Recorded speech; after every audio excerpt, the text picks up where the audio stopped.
Good evening, everybody. Hope you are all doing well. It is Wednesday, January 21st, 2026. I hope everyone is again doing well and staying warm. I'm in Atlanta, and there is an ice storm predicted for Saturday and Sunday. And if you've ever been to Atlanta, it's somewhat hilly, so ice storms don't really go very well with hilly climates and southern drivers who are not familiar with driving on the ice. And ice tends to last a few days. So I went to the grocery store today. I went to buy some propane tanks for my grill, and they were out. Of course, I've got a couple of them, but I wanted to get all. I have four total. I wanted to get all of them done, but I couldn't do it. So we'll make do. We've got some tuna fish and sardines, and we'll hopefully and some bottled water. So hopefully we'll be okay. Second thing is I'm again using this new microphone, so please let me know if you can hear me okay. If you cannot hear me for some reason, obviously I won't know, but hopefully you'll tell me that everything sounds pretty good. So if you see my mouth moving, but you're not hearing anything, let me know that as well. You can hear me loud and clear. Very good. Okay, thank you, Adam. I appreciate that. Okay, so we're going to get to some questions in a minute, and just a couple of things. I always like to start out by going over a couple of things just that are on my mind. And this is one thing that I saw twice today, and that is a situation where a client of mine had I guess you could call it maybe a social worker, some sort of a benefits coordinator at a hospital help him with his Social Security application and appeal. And I again saw this for some reason twice today. And the problem that they ran into was that the client, filed the application. The case should have probably been approved. I don't know what the application said, but I mean, it was really, really strong case. The Social Security reviewed it. They issued a denial notice. They filed an appeal called a request for reconsideration. I guess the coordinator helped with that. They get a denial notice on that, and they didn't file a request for hearing. And so my client says he never got the notice. The coordinator was non-responsive until today, and didn't really tell me very much. But the point is that there was no appeal filed, request for hearing. So the client hired me after the deadline. You have 60-day deadlines. So he hires me on day 75. I file a notice of hearing, a request for hearing, and a request for good cause on the grounds that my client didn't get the notice, that he'd been in the hospital, he couldn't help, deal with it in terms of getting the appeal done. The judge denied the motion. This judge has a very, very low approval rate, so this is obviously not a judge that's very sympathetic to claimants. The problem is now my client's case is dead. It's gone. There's no appeal on that, and his date last insured is passed. So basically, he is out of luck. He will never get benefits unless he goes back to work for some reason. I think, unfortunately, he may not survive more than a year or so given his medical condition. But this is just an example of somebody probably, meant well. They filed an application for a claimant in the hospital and didn't really know what they were doing, didn't understand the deadlines, and got a notice of denial, didn't do anything with it. The claimant says he never got it, but I suspect that the hospital person did get it, didn't do anything with it, and didn't know. And you can't really dabble in Social Security disability. You got to know these 60-day deadlines are really, really important. So my client's out of luck. And my point here is that, and then the second part of the story, the second story is, I was talking to somebody today who said to me that she had a relative, or I think it was a relative in the hospital, and the hospital coordinator says, you know what, I can file your Social Security disability. We'll get a decision in 2 months. Attorneys can't even do that. We can get it done in 2 months. An attorney won't be able to do that. Well, first of all, that's BS, because Social Security doesn't care who files the application, whether it's pro se, whether it's a hospital coordinator, whether it's an attorney.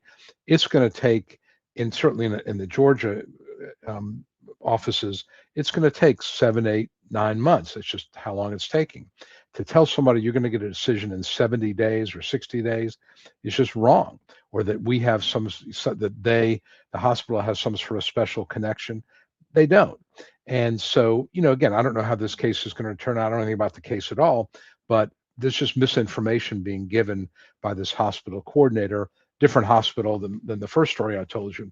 My point simply is that whether you hire me or hire another attorney or somebody who, an advocate who knows what they're doing, find somebody who does this.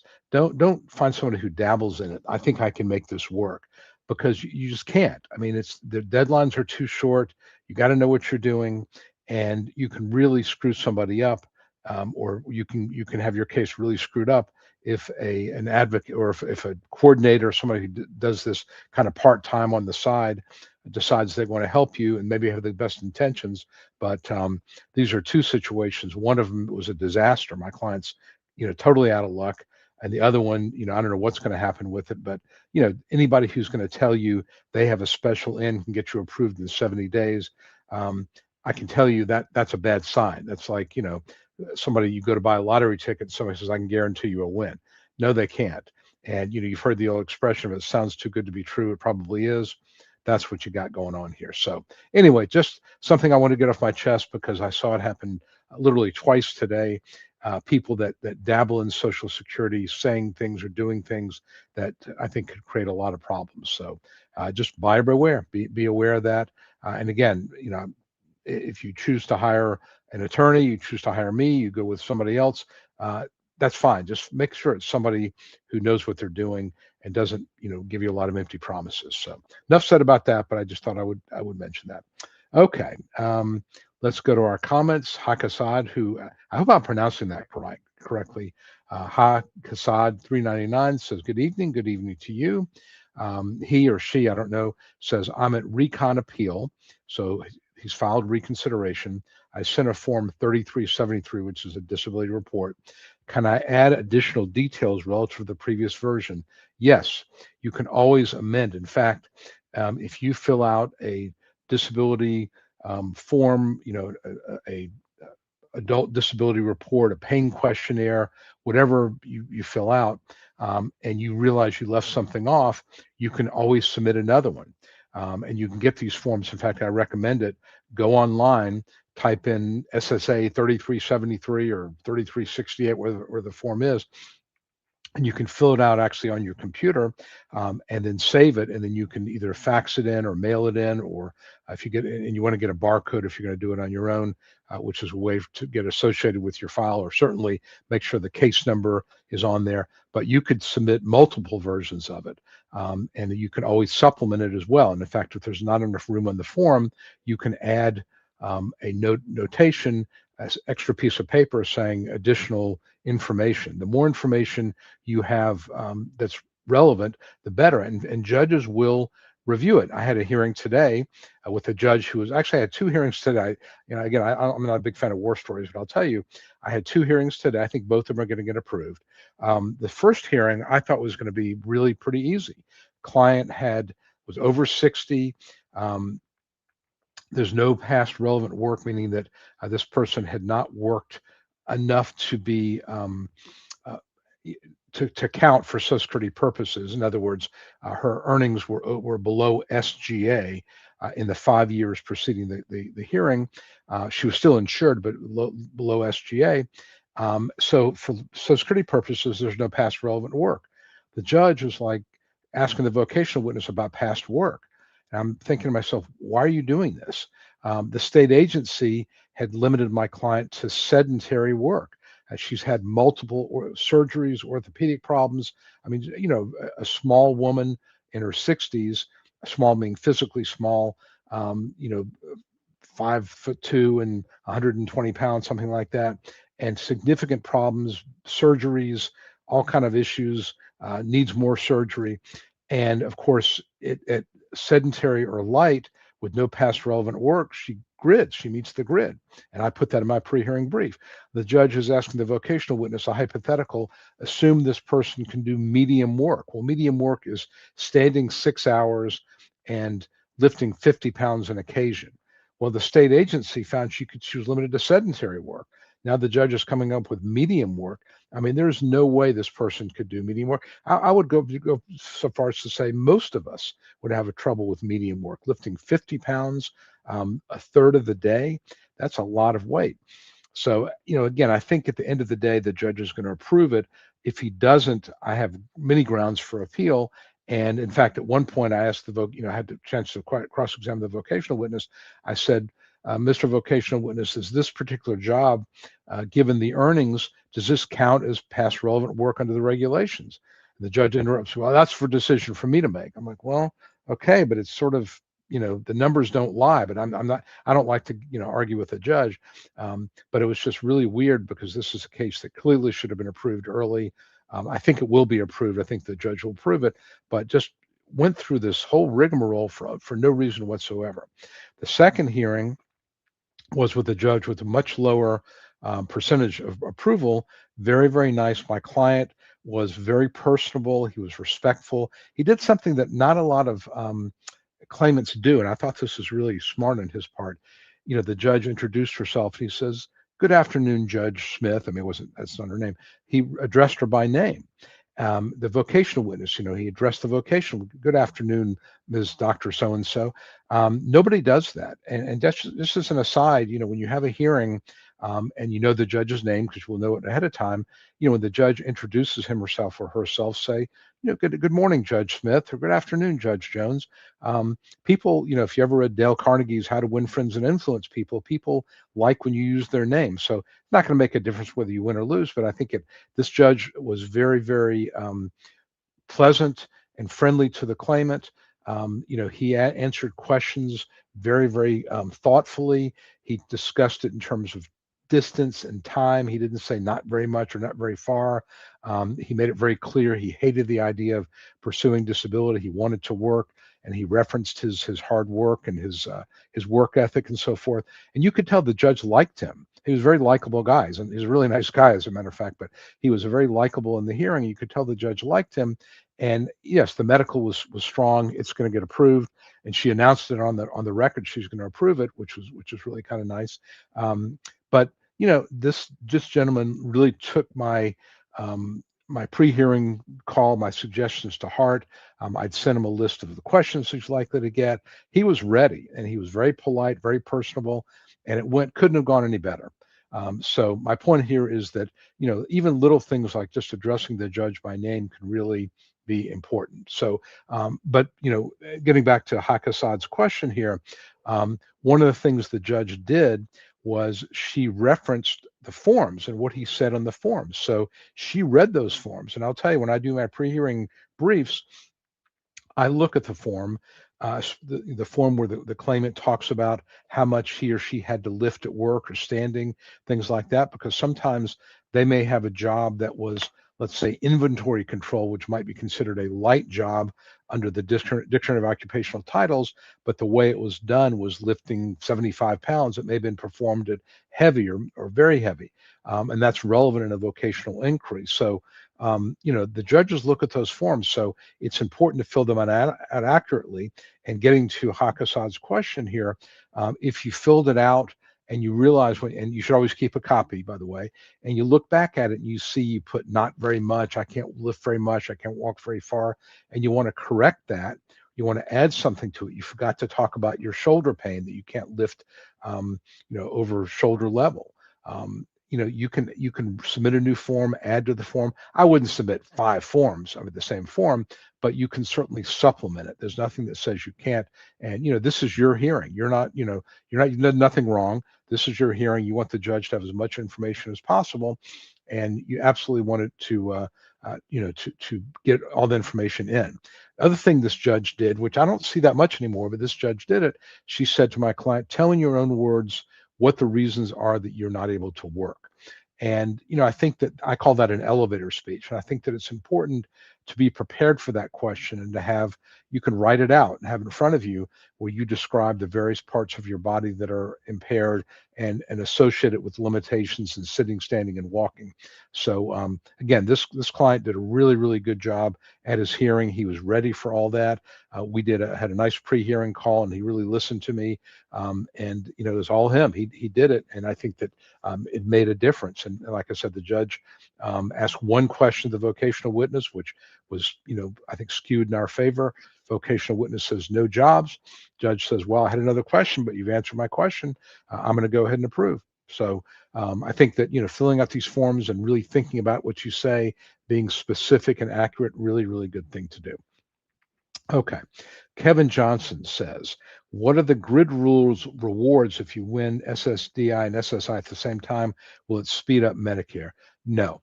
The grid rules are simply a change in the way Social Security defines disability. For everybody under age 50, you have to prove that there is no job you could do. Even the easiest warm body job in the economy, you would not be able to do it because of your medical problems. When you hit age 50, if you have physical limitations, the grid rule, and only with physical, it doesn't work with mental health, but physical, the grid rules say even if you could do sit down or sedentary work, you're still disabled. At 55, even if you could do light work meaning standing and walking 6 hours a day, lifting 20 pounds on occasion, even if you could do that, you're disabled. The logic is that if you've done physical labor, you've got a physical limitation, and you're 53 years old or 57 years old, trying to get a construction job, trying to get a physical job is going to be really hard to do. And so they recognize that physical jobs are likely to go to younger claimants. So the grid rules basically reflect that age is a factor, and that over 50, your body starts to break down after a lifetime of hard work. And over 55, not only is your body breaking down, but employers are going to be less likely to hire you. That has nothing to do with Medicare. Medicare is based on the date of your first payment. So I guess to the extent that the grid rules get you approved, there's a 5-month waiting period in SSDI cases. And so if let's say you're approved with an onset date of January 3rd of 2026, let's use that, the 5-month waiting period January doesn't count because it's a partial month. February, March, April, May, June, July of 26 would be your first eligibility for payment. If your onset date is January 3rd of 2026, July is your first payment, and then August of 2028, the 25th month after your first payment, that's when Medicare kicks in. But that is a congressional determination. The grid rules only determine whether you're eligible for benefits. And if anything, what I find more often than not is that judges will change the onset date to move it forward. So if somebody applied and said, I became disabled, I was 49 years and 3 months old, they'll say, okay, we're going to find you disabled. We're going to make it as of your 50th birthday. So usually it pushes the onset forward, which means there's a longer wait for Medicare. So again, but it has nothing to do with the, qualifying under the grids does not change or speed up your availability or access to Medicare. But the grids are a great way to win. And in fact, that's one of the things that we had been hearing some rumors earlier this year that the current presidential administration was looking at suggesting changes to Social Security rules so that age would not be a factor, that the grid rules would either be modified or eliminated, and that age would not be a factor. So a 58-year-old would be, have to prove there's no work they could do. And the fact that they're 58 would not be a factor in terms of job availability or job performance. My thought was that judges were still going to recognize that older claimants are going to have more of a problem, but there wasn't that formality, wouldn't have been that formality of the grid rules. There was a lot of outcry about this, and the administration withdrew it. But they withdrew it, but they haven't published their withdrawal. So I know some of my colleagues are very concerned that this could come back. I think that, I know the AARP, which is obviously a big lobby for Social Security retirement in particular, they get real concerned when there's any action to change age as being a factor for anything. So I suspect that was a big push of it. And I think a lot of people reached out to their Congress people saying this would really be unfair. And there was some articles that said that, a significant percentage of applicants would possibly not get benefits they were deserving. And, again, a 58 or 62-year-old, is not the same as a 35-year-old in terms of their physical capacity, 98% of the time. I mean, I'm sure there are some 68-year-olds who, could run circles around 35-year-olds, but generally speaking, if you've done physical hard work your whole life and now you're 58 or you're 61, it's going to be hard to get a job, in a warehouse doing construction, bricklaying, things like that, where it's very, very physical, and the grids reflect that. And hopefully that will not change, because I think that that is a very fair way to look at it. Just because, again, I mean, look, I'm, in that age category, and I know that, things that I could do, when I was 30, I can't do now. So yeah, it's definitely I think it's an important thing to keep age as a factor. If you start hearing talk that they're going to eliminate that, definitely let your congressperson know that that's not a good thing. Okay. Is it 5 months of SSI? And SSI, good question, Kevin. There is no 5-month waiting period in an SSI case. So if you apply for benefits, concurrent benefits, SSDI and SSI, you're approved. Let's again use January 2nd, 2026, then SSI kicks in immediately. So from January through June, you're eligible for SSI.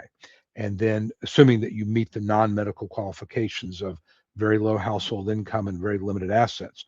And then once you become eligible for SSDI in July, most of the time SSDI is going to be higher than SSI, and it will offset it 100%.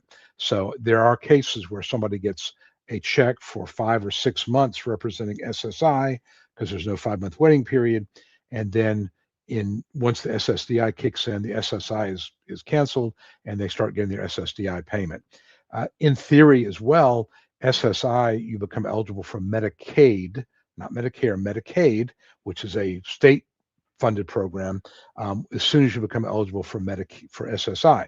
So theoretically, you could become eligible for Medicaid for a 5-month period of time, and then once SSDI kicks in, your Medicaid eligibility goes away, and then 2 years later you get Medicare, which obviously, if you need to go to the doctor, that's a little problematic, but that's the way it works. But yes, good question, Kevin. There's no waiting period for an SSI case. And there's also, by the way, there's a couple of medical conditions, ALS being one of them. There's another one I can't remember off the top of my head, where there is no 5-month waiting period for SSDI.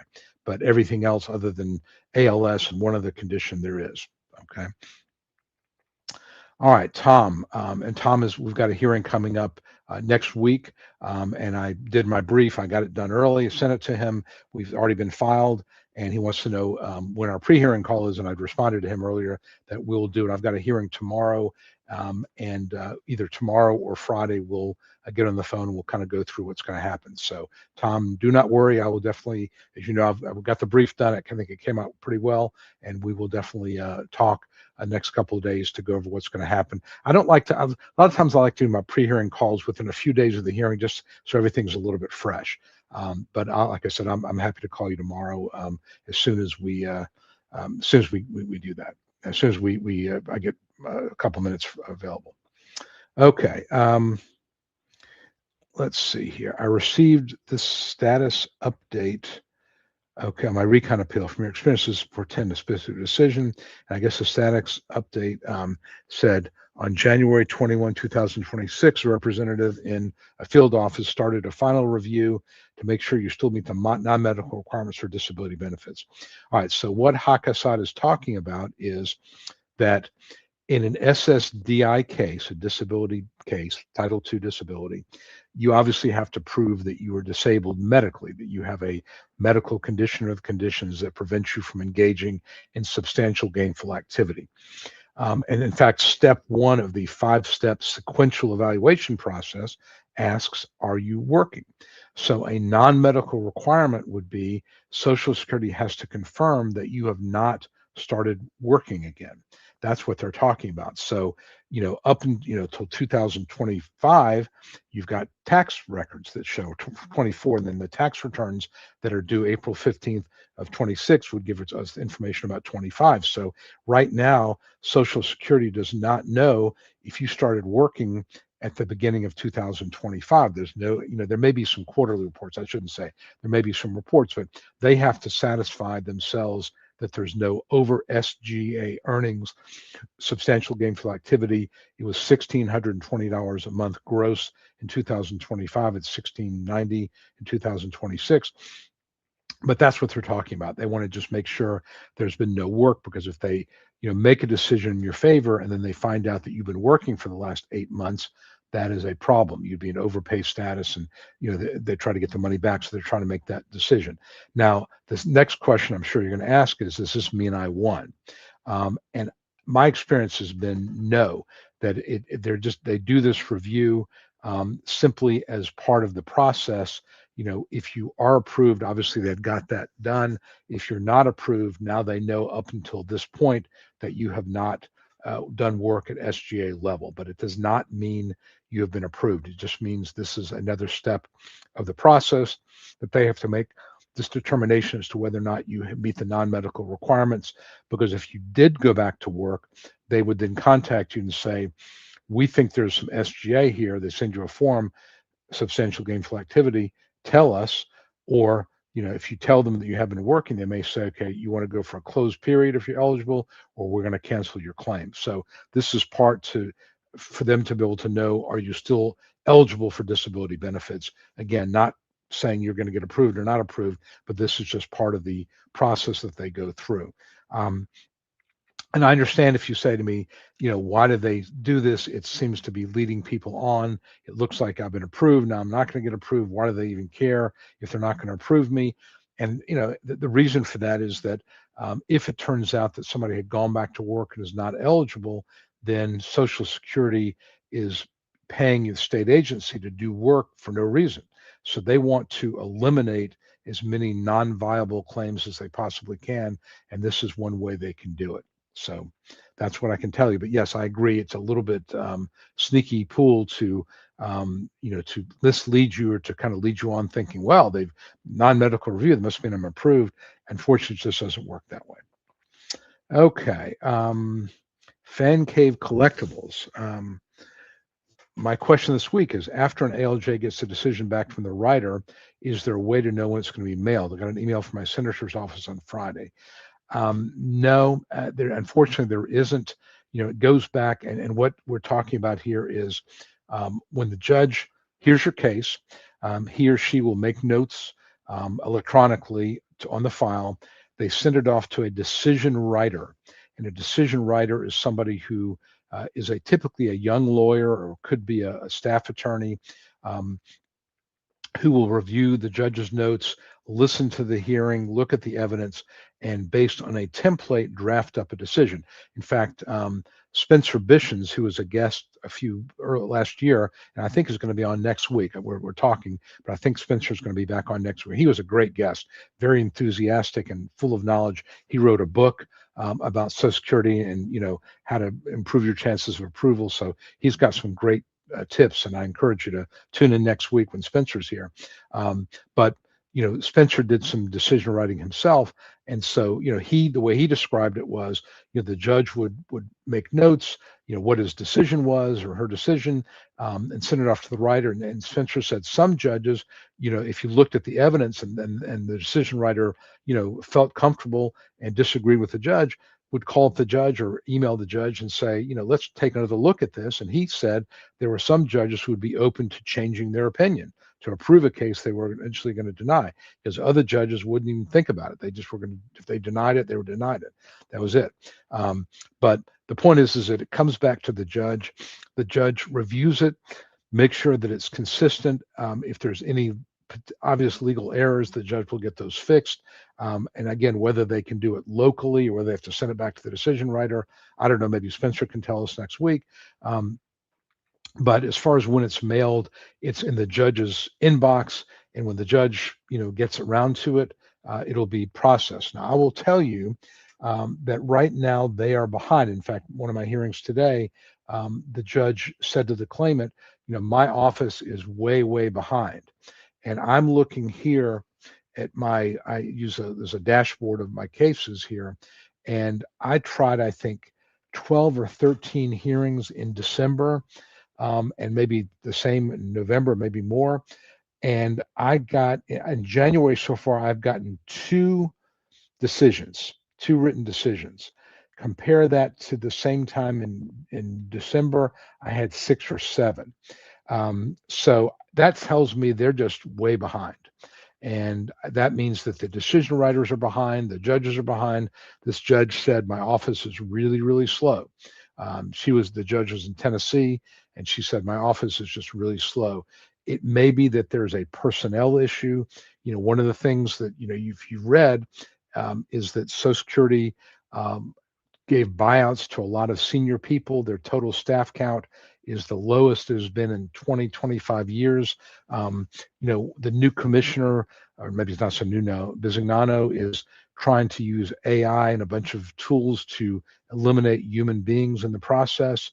And maybe that will result in more efficiency. But right now, you have a lot of people that had experience are gone. You have people that are doing jobs. They're being pulled off one thing when there's heat on, because the newspapers start reporting that the 800 number is an hour and a half, and so they pull people off other things to deal with that. And so it's a bit of a mess right now. And by the 800 number, by the way, we had to call. We have cases where we need to get access electronically, and so I have someone on my staff calling. She was on hold for an hour, and then they asked her a question. She had to look at it, and they hung up on her. They asked her a verification question. She had to go to a different screen, and they hung up on her after waiting an hour. So, right now, customer service at Social Security is really, really bad. And I wish I could tell you otherwise, but it's a bit of a mess. So I think that the reason why these cases are taking so long to be processed and released is just staff issues. Staff issues. Okay. I think as far as whether a judge gets it out, it's going to depend on the judge. I think a lot of judges realize you've been waiting a long time, and they will prioritize getting those decisions out. I think other judges, like, they got a lot of work to do. When they get around to it, they get around to it. Again, something else that Spencer had mentioned, and I'm just going to speculate a little bit here, that a lot of things, a lot of staff in Social Security, they are measured, they're graded based on their productivity. And there's certain functions that they do in any level of Social Security that are graded, that are considered in terms of raises and promotions and things like that. Some things are not. For example, fee petitions, which I've talked about this a little bit. Most of my cases, 99%, are fee agreements. I get 25% of past due benefits, et cetera. Well, every once in a while I have to file a fee petition because, there was another attorney on the case, or because the judge, misread any number of reasons. I had one where, and this is going back 7 years, I think. A client calls me, my lawyer passed away. Can you take over my case? So I took the case thinking, well, obviously the lawyer passed away. I'm able to do a fee agreement. Well, no. I get the decision back. The judge disapproves my fee agreement because there was another lawyer in the case. So I wrote the judge. I'm like, the other lawyer's dead. There's nobody in his office. I mean, it's gone. You're going to hold this up because there's not going to be any fee petition filed by the other attorney, and I want to get paid. Nope, you got to file fee petitions. So 7 years ago, I filed a fee petition. My client, to her credit, is like, I'll sign off on it. I'm perfectly agreeable to that. She signs off on it. We finally get the payment letter, which I don't think I even got. I think my client got it and sent it to me. And it says, okay, I'm eligible for payment. So of course, I look at my bank account this morning. They paid me half of what they owe me.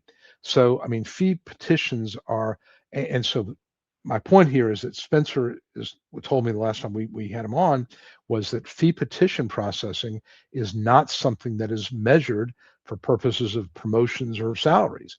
So they don't care, and nobody cares. So as far as they're concerned, they can sit on these things for years. It doesn't reflect badly on, on their what they do. And I've had two of these cases where I've gotten awards. The judge approved the fee petition, and they paid me half, and nobody will respond. So that's why if you have an attorney and you want to change attorneys, you need to get your first attorney to withdraw and waive fees, because no attorney who knows what they're doing is going to take a case where you have to file a fee petition, because who wants to wait 7 or 8 years, dozens of phone calls, hours on hold, wait and years and years, and then finally get an approval and then get paid half of what you're owed. So stay away from changing lawyers, and stay away from situations where you got to do a fee petition, because if you're a lawyer out there and you're thinking about doing this, do not in any way, shape, or form do cases where you have to do fee petitions, because they don't care. But I think and I realize I'm kind of rambling here, but I wonder if a judge's speed in getting out an approval or denial decision is a metric that is used, that is kept track of, that might determine whether that judge's salary gets increased or whatever. I don't know, but it may be that is not a priority, because it is not something that makes any difference to a judge as far as fees and as far as salary or promotions. I don't know. Maybe Spencer knows, but that's just a thought, because that is an ongoing issue with certain things like fee petitions, and a few other things like it. All right, Rodney is one of our old clients. Rodney has a unique distinction of getting an award from a judge who rarely approves anybody. And another attorney in my office actually handled this case, but Rodney's been a loyal visitor of our live stream, and I'm glad to see you here. And again, every time I see your name, I smile, because you got that award from a judge who doesn't award too many cases. And I wouldn't say that. I appeal him all the time. And then every time I appeal him, he eventually approves it. But it's like 4 years later. I just had a hearing with him a few weeks ago, and I'm still waiting for the decision. But a lot of times he approves it after he's been slapped down by the district court. So anyway, okay. The man, the myth, the legend. Well, some will say I'm a legend in my own mind. I will agree with you there. Okay. Should I be paying for, Russell says, should I be paying for Part B if I qualify for chronic MSP? And I will have to admit to you, Russell, I'm not sure, when you're talking about Part B, are you talking Medicare Part B? And MSP, it's not Minneapolis St. Paul Airport. I don't know what MSP, I guess it's a managed service provider. That's really a question I don't have an answer to. I think it's a Medicare question. I would reach out to Cal Hero, info@medicaremall.com. And Cal he's in the insurance business, but he's been very generous with his time in explaining Medicare issues to my clients. So reach out to Cal Hero, CALHERO, info@medicaremall.com, and ask him that question. I'm sure he will give you an answer. Ginger Mittens Pirate. That's an interesting screen name. Okay. If Social Security recognizes a PMHMP as much as a psychiatrist, thank you very much, Stephen Cassandra. Okay. What is a PMHMP? You need to explain your term. I'm not sure what that is. Past medical history. I don't know what that is. So Stephen, Cassandra, if you would fill me in, that would be great. Because I don't have to answer. I just don't know what that is. Still going strong. Yes, after all these years, I'm still going strong. Still playing tennis. Still winning. I've been working at it a lot, and had a match this past weekend. It was pretty brutal. It was like 38 degrees, kind of windy, and the courts were terrible. But my partner and I, mixed doubles, we pulled it out, and we won. And it was my serve was cooking. I'm lefty, and I have this kind of slice serve where I'll kind of hit the corner of the box, and it's unhittable if I get it in. So I was getting them in. So still going strong. All right. Dolphin, hello from California. This is RD, and I have exciting news. That's great. Great. That's always a good sign when they call you and say you're getting approved.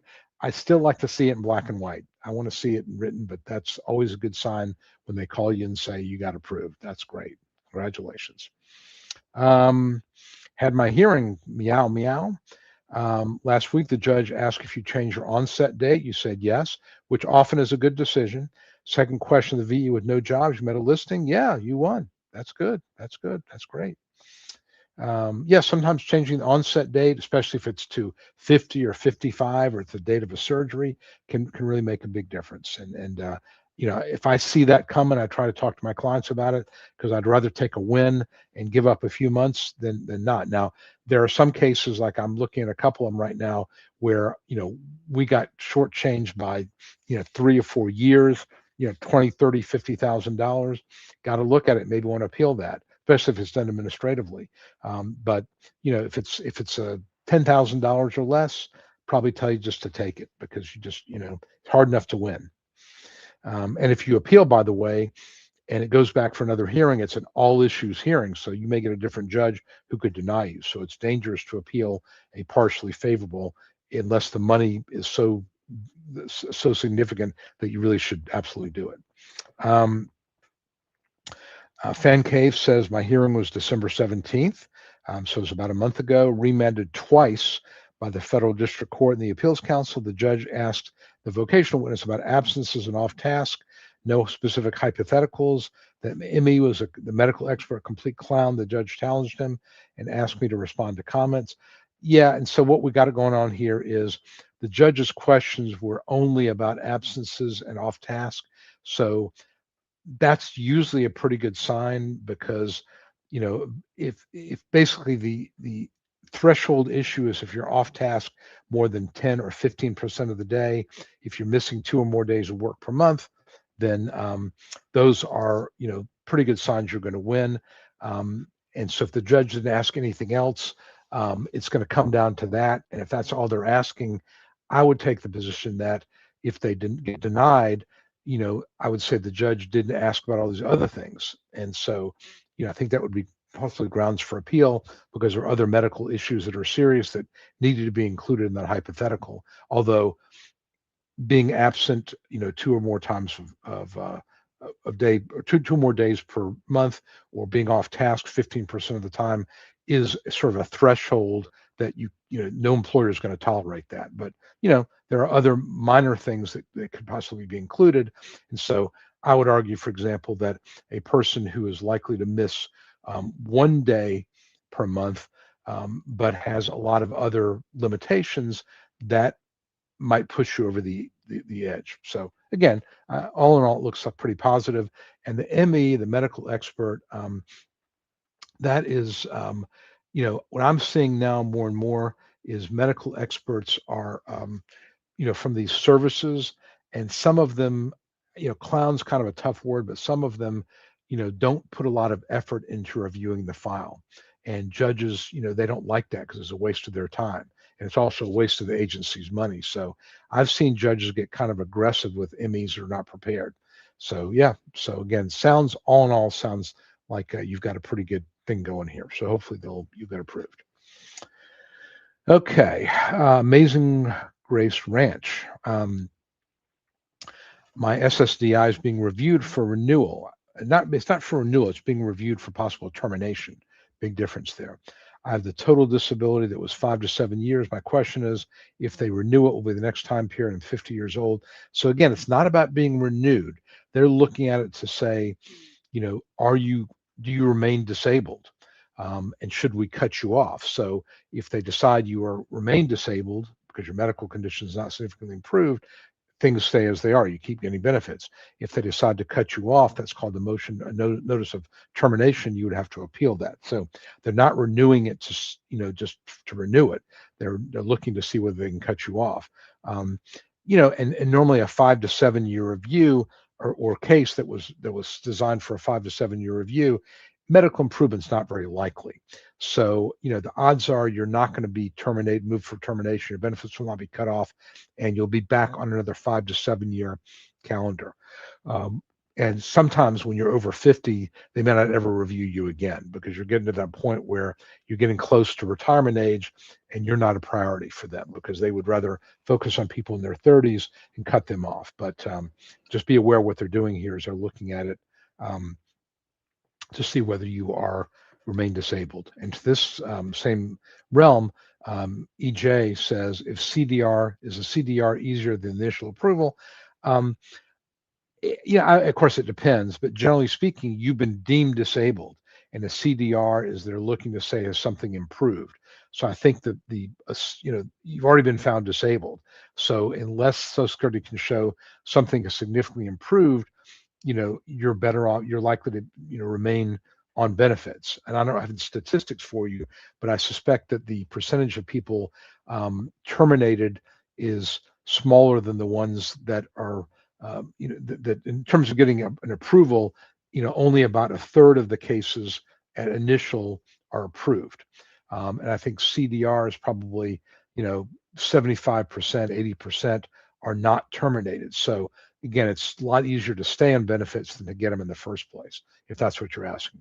And a lot of the initial approvals, by the way, are people with listing level conditions, life limiting conditions. So it's really hard to get approved early. And you got to have something really, really going on significant to get approved early. Let's see what we got here.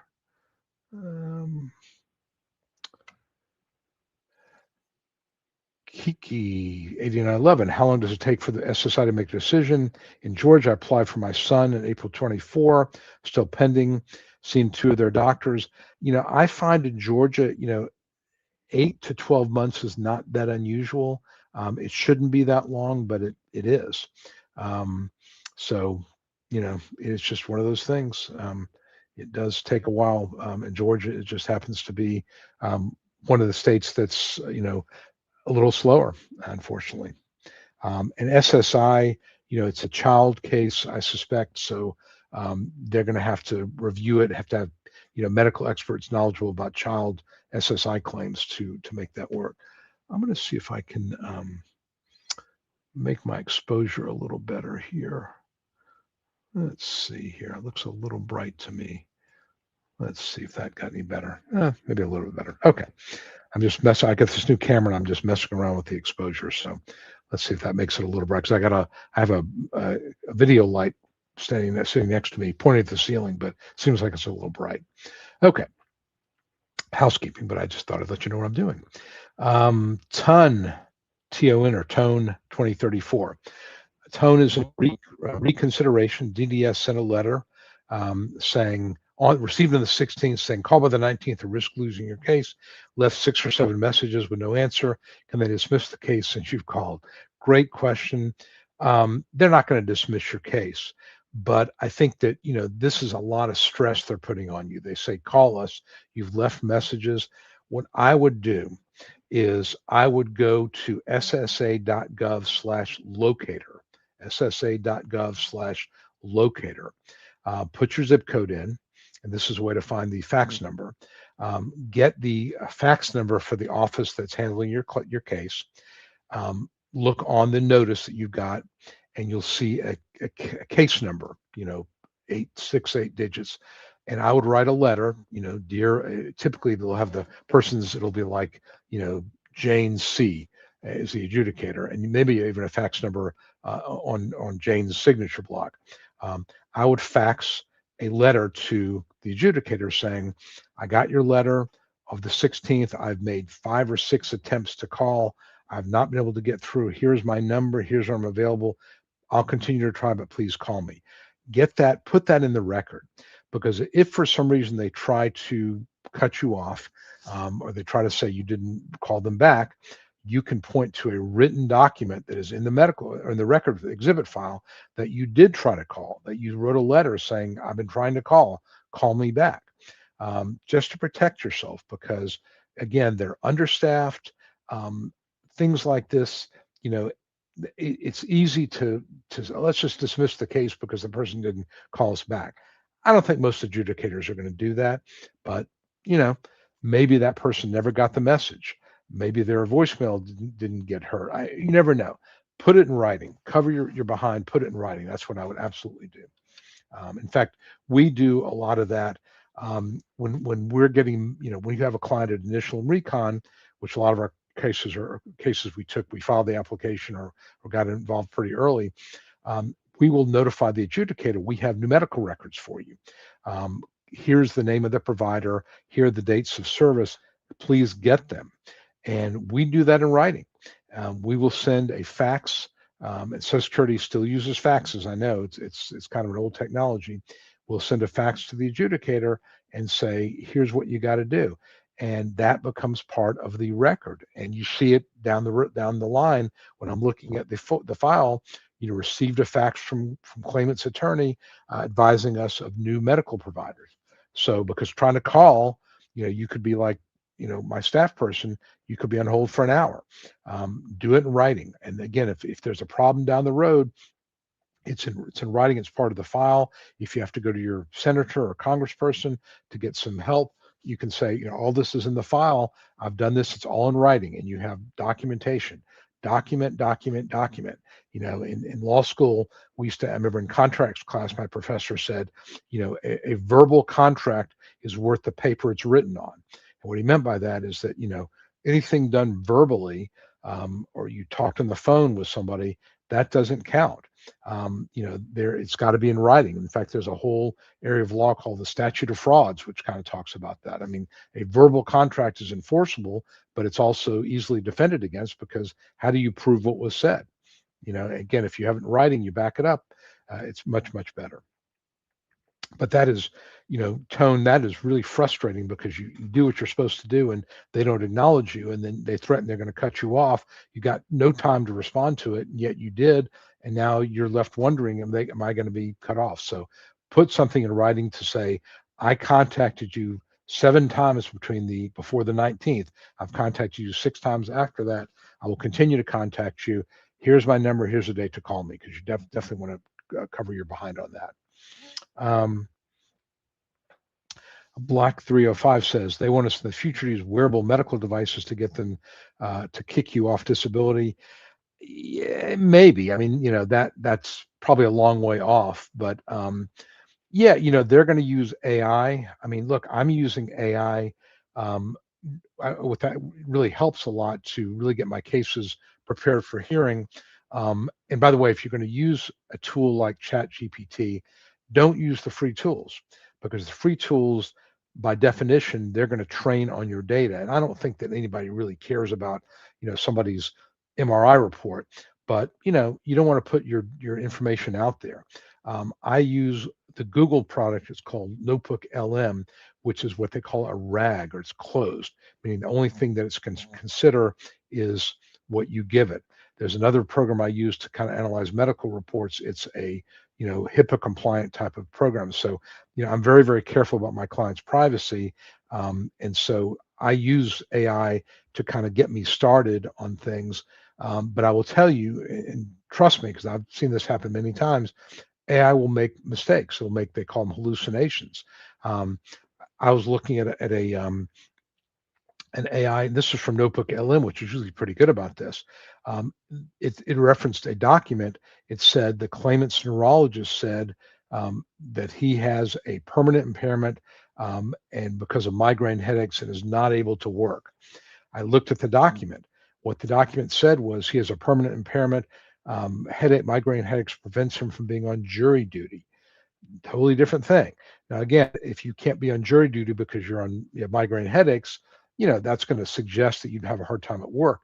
But if I put in my brief that the neurologist said in exhibit ABC, 16F page 4, that he could not work, that's wrong. So you got to check those, whatever your AI tool tells you, you got to check it, because you cannot assume, and I know there's some prompts I'm using now where I basically tell the AI tool, double check, don't quote me something unless you would double check it. And that's a whole different issue, AI prompting and so forth. But it's prone to hallucinations, even the good ones. And I've got a really strong prompt, and I've gotten good results from it. But I saw this one today. I'm like, whoa, nope, that's not what it said. And I looked at the file, because I always check that and double check the sites.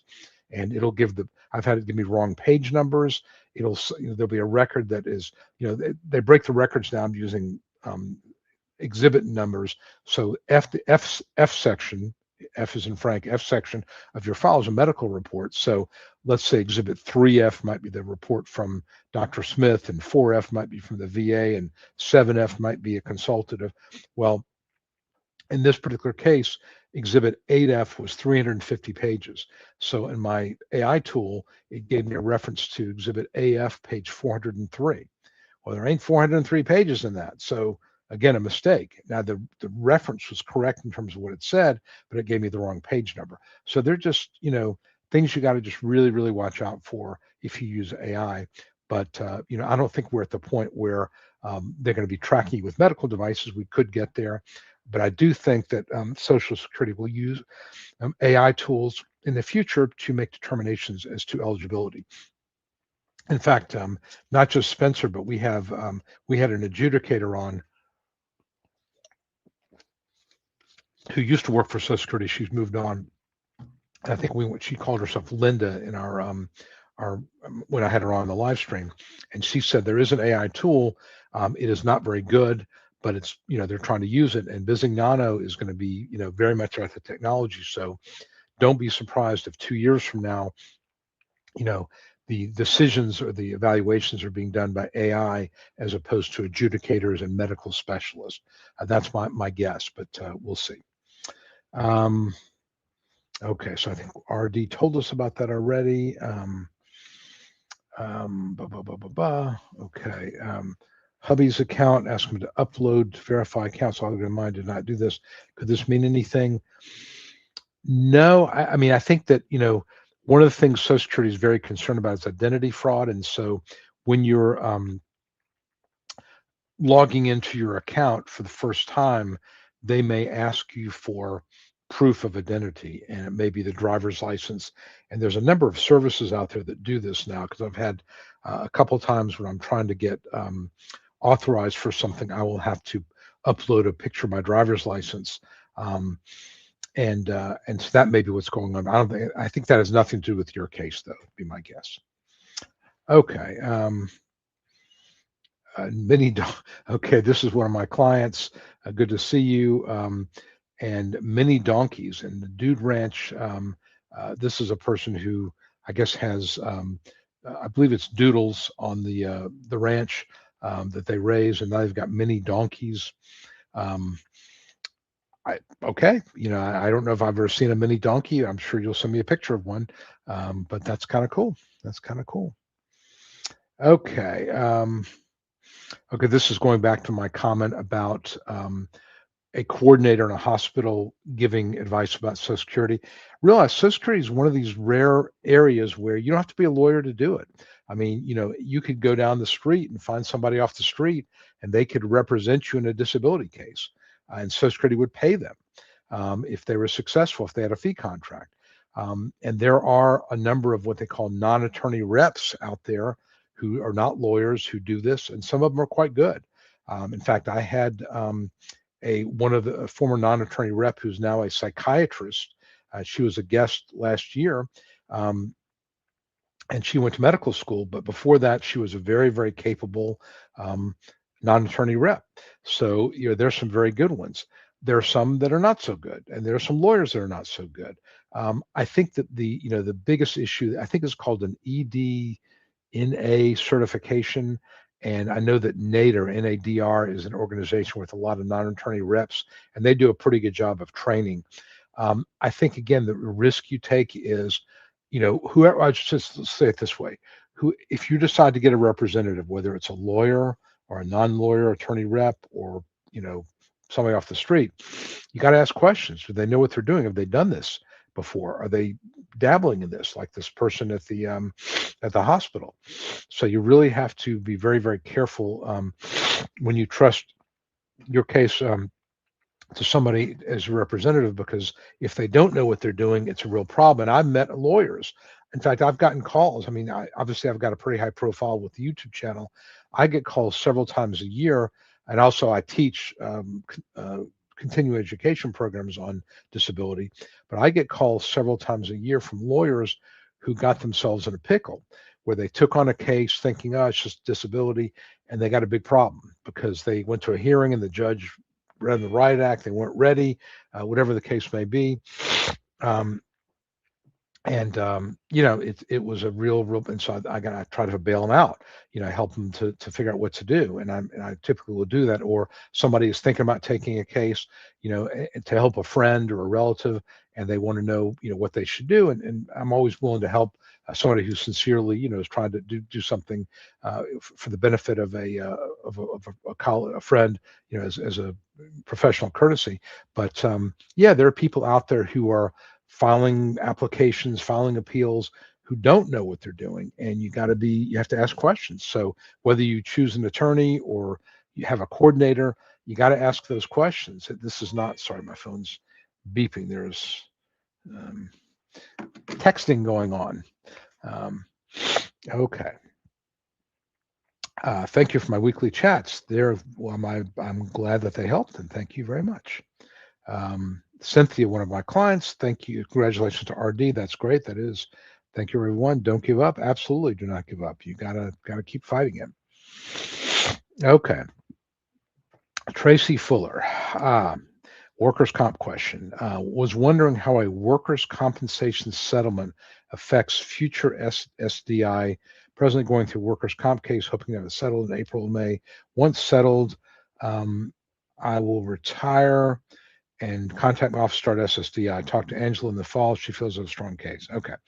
I think the important thing, Tracy, and thank you for reaching out to us and talking to Angela, who's one of my legal assistants, call screeners, and she does intake, a really good job on intake.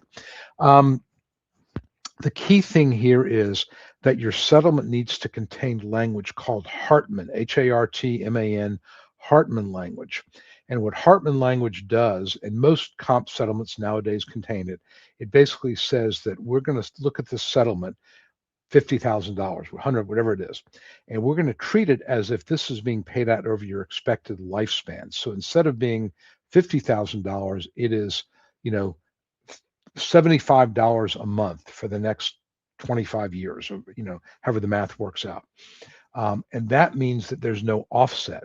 If you don't have Hartman language, then what happens is your Social Security would be offset dollar for dollar until that you reach the total amount of the settlement. So you have $30,000 of settlement and you have past due benefits of $25,000. Well, you don't get those because that was reflected during the time you're getting, workers' comp. And the next $5,000 of Social Security benefits, you don't get those either because there's workers' comp. So it's really important to have that Hartman language in there. The other thing, and I'm giving that a very, very big picture explanation, but one thing to remember, if you have a comp case and you talk to a lawyer about settling it, make sure to mention the word Hartman language. And if your lawyer doesn't know what you're talking about, do the research and ask your lawyer to research Hartman language, Hartman. It's very, very important because otherwise you won't see anything from Social Security.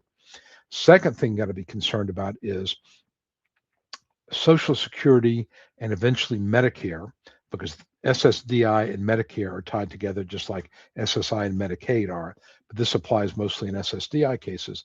Medicare does not want to pay for medical treatment that arose from a work injury. So in many cases, if you have a serious permanent work injury, you will have to do something called a Medicare set aside. And what that means is that a percentage of your settlement needs to be set aside and put into a special account to pay for medical expenses. And your settlement papers in comp will say, I agree not to file for Social Security for a certain period of time. The goal there is to protect Medicare. It's negotiable. All that's negotiable.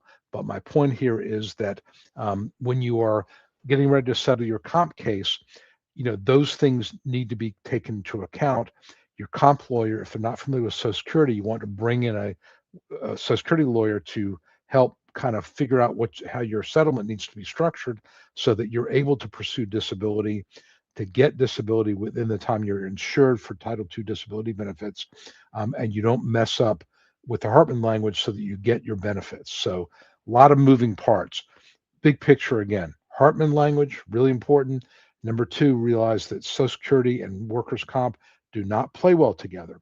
And so you got to really be careful about how you structure that settlement. And again, happy to help you when the time comes, Tracy, as far as the structure of the settlement.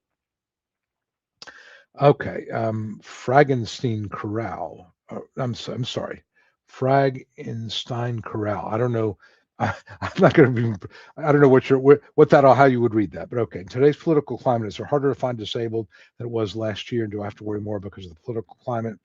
I have not noticed any difference in terms of approval rates.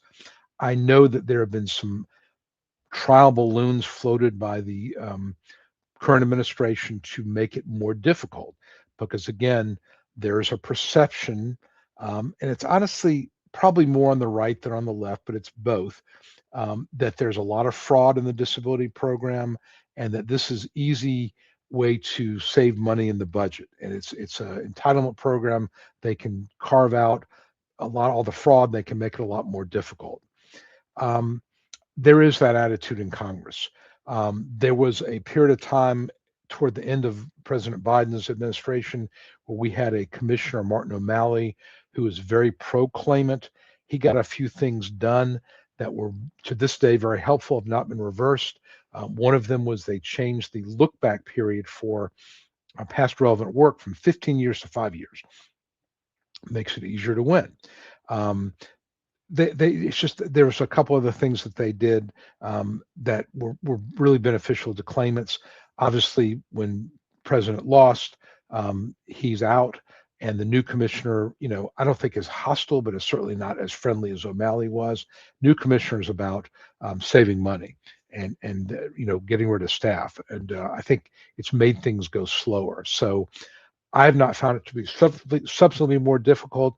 I think that judges operate independently.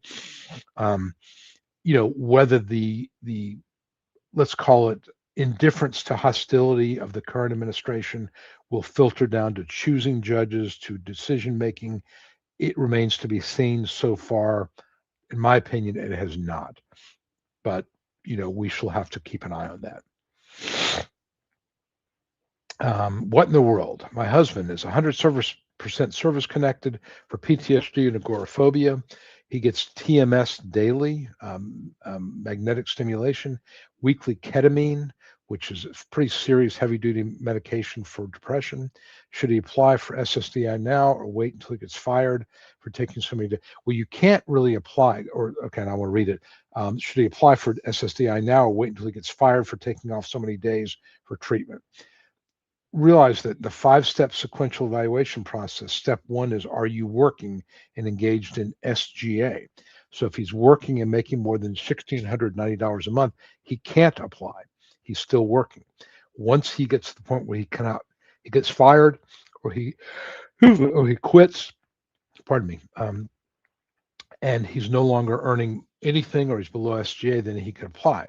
Now, I will tell you, PTSD, agoraphobia, depression, they're hard to win because they're invisible.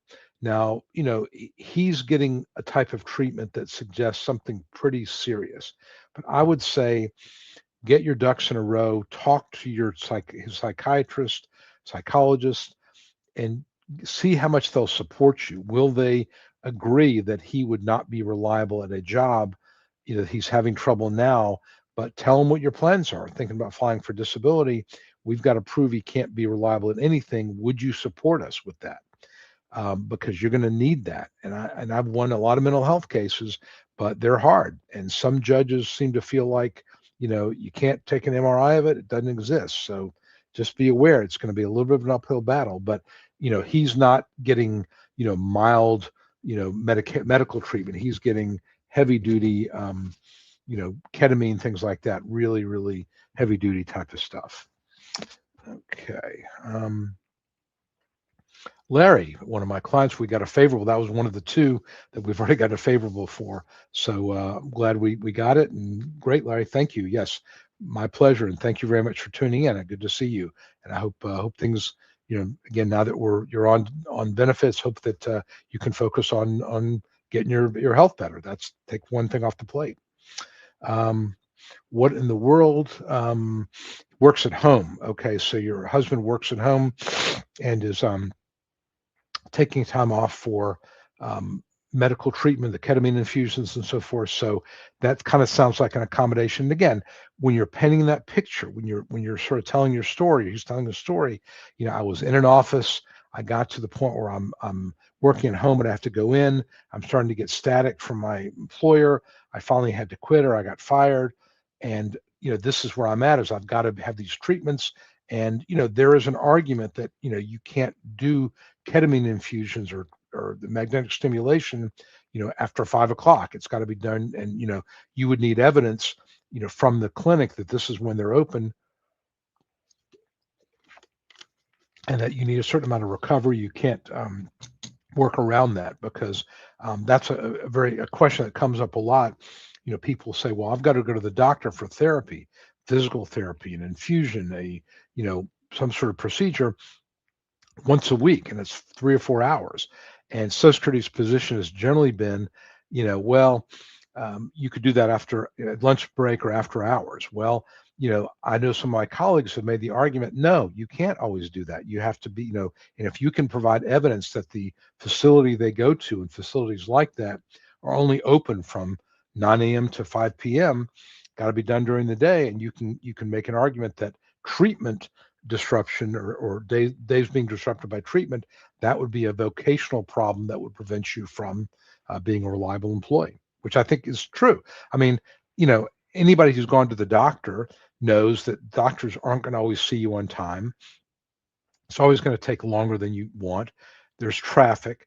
How many people are going to be able to go in a 45-minute lunch break and have physical therapy or have a ketamine infusion and be back at work and ready to go 45 minutes later? Just not very likely. I mean, look, I've had physical therapy before. Physical therapy clinic was just down the street, and you go there and they're late finishing up with the person beforehand, or they have some questions for you. It's never going to be, if it's 30 minutes or 45 minutes, it's going to be an hour and 15 minutes. And I think you can make that argument in disability, and I'll make it. I've made that argument before.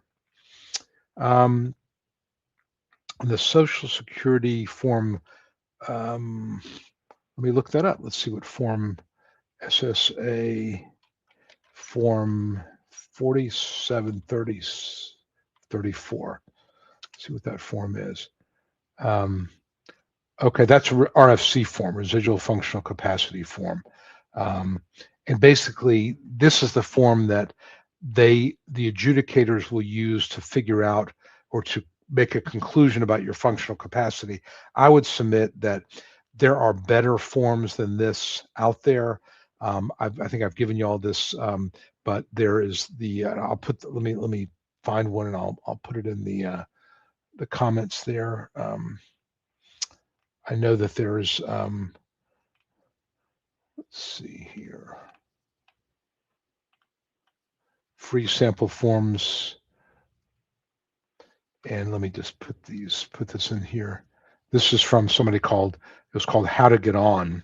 It was a woman who did this, did a lot of work. Unfortunately, she passed away, but her website's still out there. Hopefully somebody's still maintaining it. But this is an example of a place you can get free forms that I think are better than the form you're talking about, the 4737. But anyway, and basically what they're asking is, if you look at that form, there are check boxes where it's talking about not significantly limited, and is it unusual to look at the list of impairments and feel like, so what they're saying is, when you look at the form, and they're basically saying that every condition on the form, and let me actually show you the form, that may make it easier to explain this. Okay, here's the form that Sailing to Infinity is talking about. Let me make this a little bit bigger. This is the 4734. This is an older version of it, but the new ones are pretty similar. And make it a little smaller there. Oops, wrong way. Okay, so all these questions, and what happens if you go through and you say, well, occasionally I can only lift 10 pounds, and frequent, or it talks about climbing, never, and you put never for all these things here. And there's only one question here that you could do unlimited or not significantly limited. Is that okay? And I think that my first answer, so the person is asking if they fill out one of these forms or the doctor fills out one of these forms and every question represents or shows some significant impairment, is that going to be a red flag for Social Security? Could be, could be. I mean, is it possible that every question, every issue here, manipulative limitations, postural limitations, visual limitations, communication limitations, environmental limitations, is it possible that you have problems with all of these? Yeah, it is possible. um, would it be more credible, in my opinion, if you had a few of these areas showing significant limitations and maybe some of them showing little to no limitations? Yeah, that's probably more credible. If the doctor is filling it out, what you want to avoid is Social Security concluding that the doctor is sort of, you know, on your not on your payroll, but the doctor is, basically doing anything they can to help you, and it's not as objective as they might like. Um, I've talked about this before. They used to have something called a treating source rule, where a treating doctor's opinion was giving controlling weight. They got rid of that. And part of it was because of the Eric Kahn case, but I think part of it was because they felt like some doctors were just being overly generous when it came time to filling out limitations. So my personal opinion is, you know, it's okay to have a couple of these areas show significant marked limitations, but it's probably more credible to have some of them show, mild to no limitations, because all you need is a few marked and you win. You don't have to say, it's like saying, I'm in pain level 9 24/7. It's just not totally believable, because most people are going to have, sometimes they're in a recliner, they're on meds, the pain's going to drop down. You're better off saying my pain fluctuates throughout the day. It goes from a never better than a 5, but it can go up to an 8, 3 hours a day, 4 days a week, as opposed to it's at a 9 all the time. I think if you have one of these forms and it says, um, basically everything is limited, every function you do is limited, that's probably not as credible. So I think I would answer your question that yes, it is unusual to have everything being limited. I think it's probably less credible to do it that way. Would it be helpful to confirm my last job? Yeah, that's always helpful, because it's letting a judge know, letting Social Security know what you did, I think is a oops, um, did I just mute myself? I hope I didn't. Let me see here. Oh, I think I make myself louder. Okay, that was not. I got this new headset, and I don't know exactly how it all the buttons. There's all these buttons on there, and they're black. You can't see them because the plastic's black. So I think I hit something, but I'm not using this to listen to anything. So hopefully it didn't mute me. If it did, let me know. But yeah, I think anything that tells me what you did would be helpful. So yeah, I think that's useful. Um, Okay, very good. Getting approved at initial, that's awesome. That's what I love when that happens. I mean, obviously, there's not a lot of fee being paid because it's approved at initial. That's fine. I mean, I love to win cases early because my clients get their money, they get a load of stress off their back, and they're happy and they write nice reviews. So that's great. I'm very, very pleased that we got approved at initial. That's great. Okay, want an appeal, got notice of reviewing medical records. Again, this may be for that CDR question. 56, yeah, they're not going to cut you out. I just don't think they would. Um, okay, so you got onset of June of 24. You filed in October of 24. Yeah, that's pretty quick. That is pretty quick. Okay, Randy, non-medical review. This is somebody asked this earlier. In an SSDI case, they need to make sure that you're not working. So when they're looking at the file and whether they're going to approve you or deny you, they need to know, are you working since your last tax records hit the IRS and then Social Security? So that is what they're doing.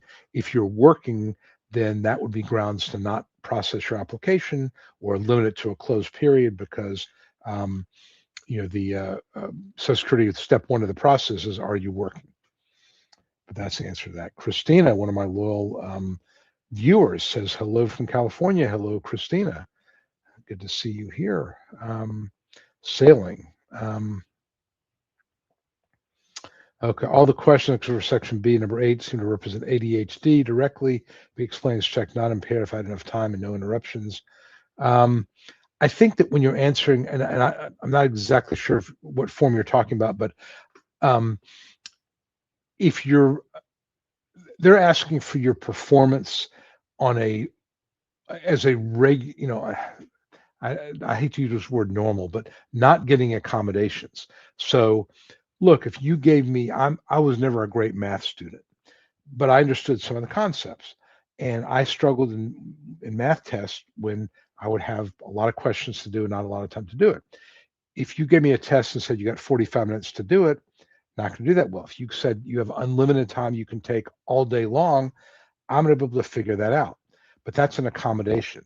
So ADHD obviously is one where there's focus and concentration are impacted negatively. But I would say, if you're talking about performing something in a standard amount of time, not giving an accommodation, you are impaired. If you have unlimited time, you wouldn't be impaired. But where do you have unlimited time? I mean, if you had a job, and let's say that your job was to, I don't know, process insurance claims and review records to make sure that the doctors are being paid the right amount of money, as an example, that's a job out there. Well, if you've got to process 15 files in a day, and that means you've got to allocate 45 minutes per file, let's just say, but it takes you 2 hours per file. Unless you're going to work all day long and all night long, you're not going to be able to perform that job with adequate pace.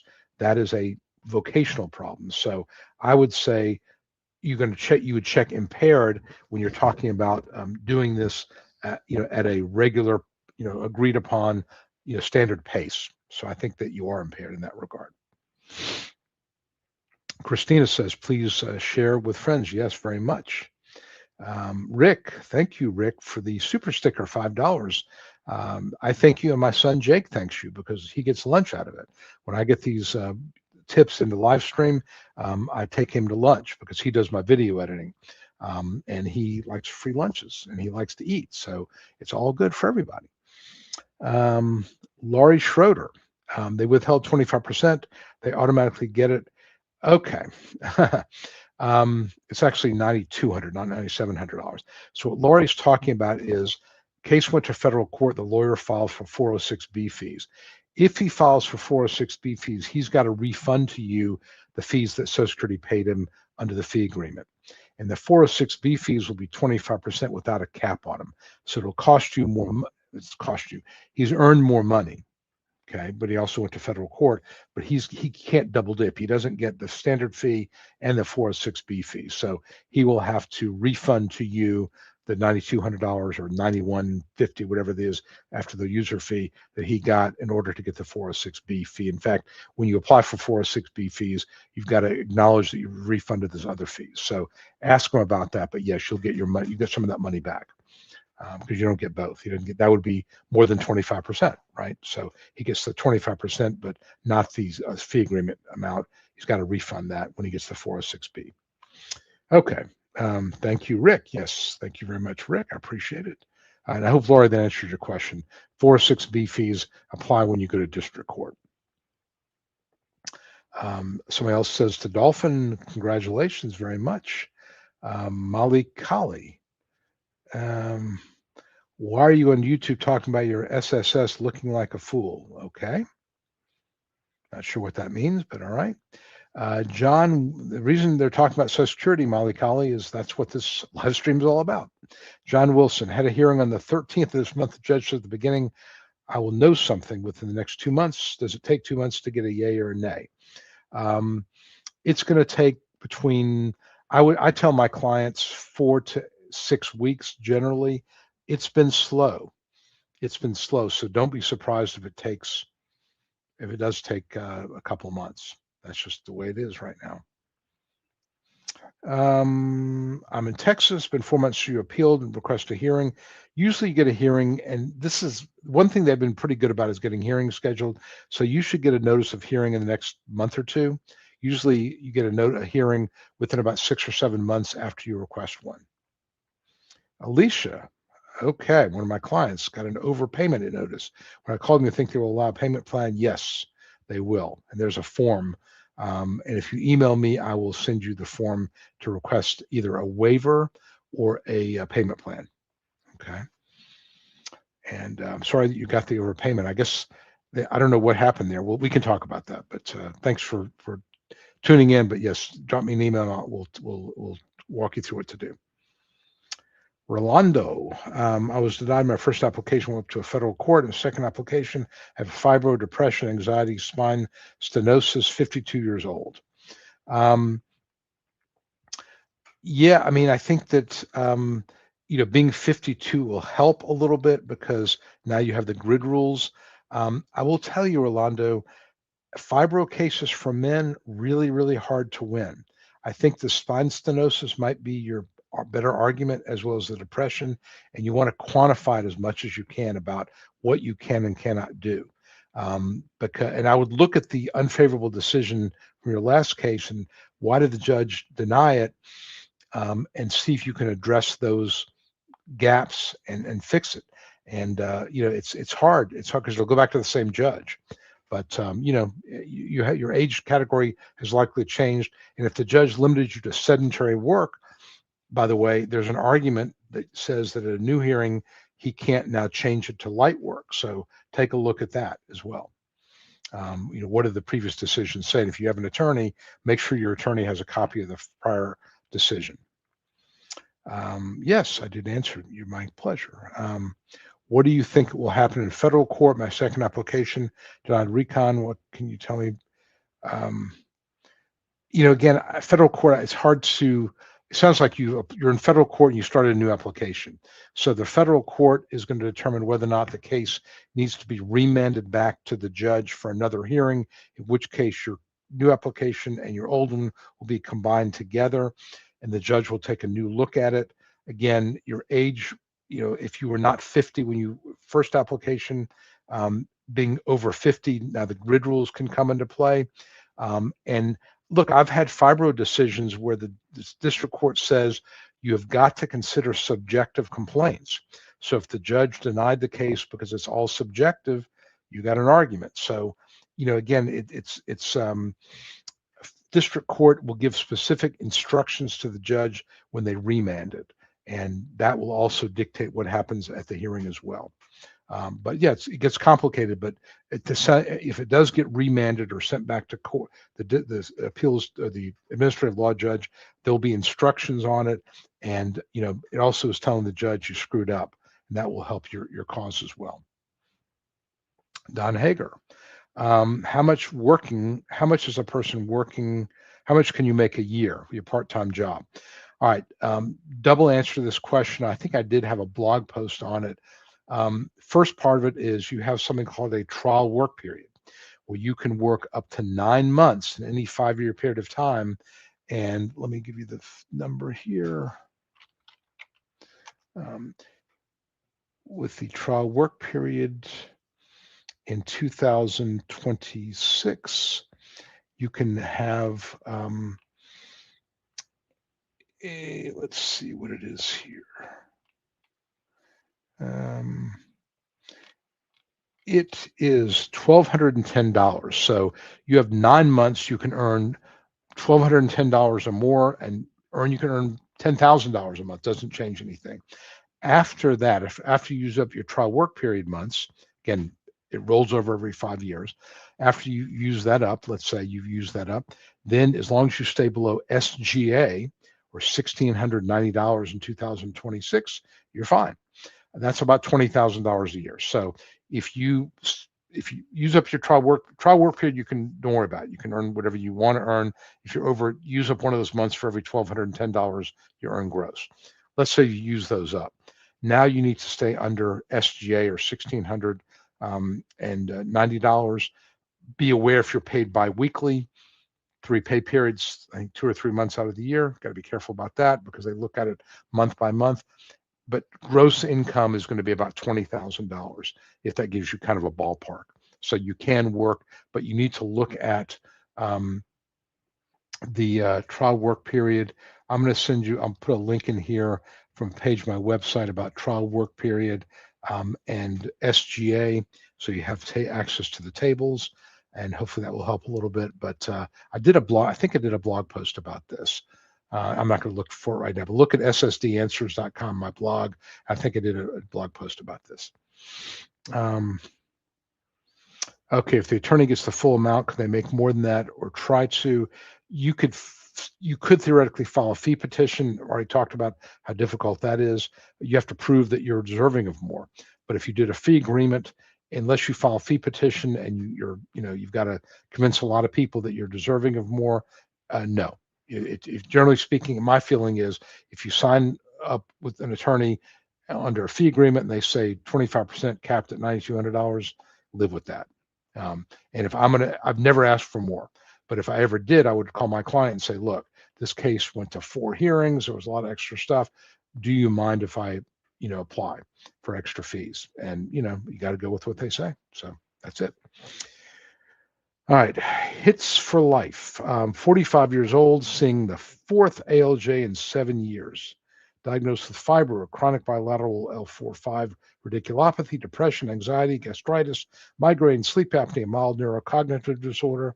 The CE physical stated unable to do sedentary work. CE mental stated marked limitations, controlling behavior, maintaining well-being. Let's see, is there anything else we've got there from Hits for Life? I think that, those impairments are pretty significant. Even at 45, you've got medical sources saying you're not able to do even sedentary work. I think it's a pretty good argument. Now, red flag, you've seen 4 ALJs, so you're still insured. Why do they keep denying you? That something's going on there. But if you ask me all these issues and you ask me about them, with the first hearing, I think I would say you've got a pretty good argument based on that. But again, the devil's in the details. I would have to see what the medical record says. A physique, been here a couple of times, but I'm a TBI. Remember you? Yes. TBI survivor. How much are you allowed to make while trying to get disability? Again, look, the person just asked that, and I just put a link in the in the description about trial work period. And if you are trying to get disability, I would say keep it. SGA 1690. I would say keep your earnings around 1,400 or less. That's just my rule of thumb. I just think if you earn $1,680, that looks a little like you're manipulating the system. That's just me. December 19th, Randy says, step 4 for a final review, non-medical. I think we talked about that. Non-medical is to determine whether you're still working or not. 61 and 4 stents. I think you were asked about a review earlier. That you're not going to get terminated on that. And if you're looking to win, that's a winning case. I don't like to say based on medical alone, but 4 vascular stents, 61, you meet the grid. You're not going to be doing medium work, I don't think. Rolling Rock, I was approved the first time around. I believe it was for mental. Is that rare? Yeah, it's rare because mental is hard to win on because it's invisible. It's based on what your doctors are saying. It's based on third-party reports, subjective testimony. Very hard to win. Very hard to win. 16 years ago, so yeah, it's hard to win in general. But and it's hard to tell you what was going on 16 years ago. In the where the Social Security is a little more lenient, a little tougher. I don't know, but obviously they haven't reviewed you. Obviously something significant. So no news is good news. No news is good news. Joseph, somebody was the ME. You said 10% in 22 days a month. My last job, 2 or 3 days a week. Yep. So It sounds like the judge kind of ignored the ME, which is good, and the VE basically, said no jobs based on 10% off task and 1 to 2 days a month absences. And when you're doing 2 to 3 days a week, yeah.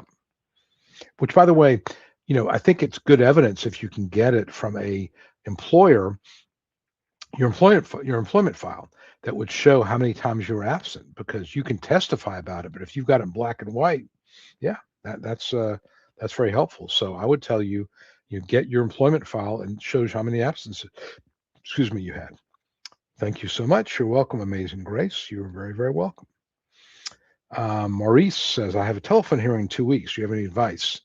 Um, yeah, I mean, I've got a bunch of videos about, how to prepare for hearings. The advice I always give, obviously, you want to talk to your lawyer, go through the, questions that you're likely to get. Um, do a little research on the judge. If you can, there's a lot of sites that give you percentage approvals from the judge. Not that that's going to, dictate anything, but it's you'll breathe easier going in with a judge who approves 70% as opposed to the one that approves 15%. So I think that's good to know. The most important thing I tell my clients is be specific. Eliminate from your vocabulary not very much, not very far, not too long. Just a little bit, just a little while. Those mean nothing. You want to be specific and you want to make a list. You know, um, I think I give you a link to some of these functional capacity forms. Print one out and go through, and just go through the questions. How long can you sit? How long can you stand? How far can you walk? Things like that. Don't exaggerate. Pick a day. So you want to be very specific. Pick an average, slightly below average day. So if the best day is a 10, the worst day is a 1, pick a 4.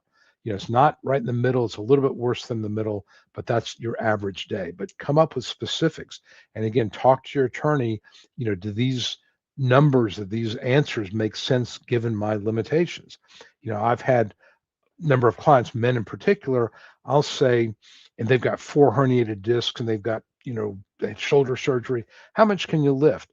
Oh, about 30 pounds. I'm like, really? 30 pounds? I'm going to show you a bag of dog food that is 20 pounds. You think you could lift that? Oh, no. Well, because people, they don't think about what they're like now. So you got to really think about what you can do. Really, really important. So be specific, run your answers by somebody who has perspective, i.e. your lawyer. Make sure those answers make sense.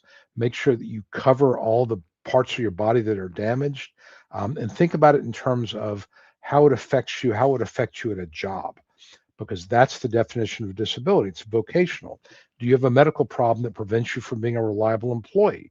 So, if you have a scar on your face from, being attacked, let's say, or burn, okay, that may not be a functional problem.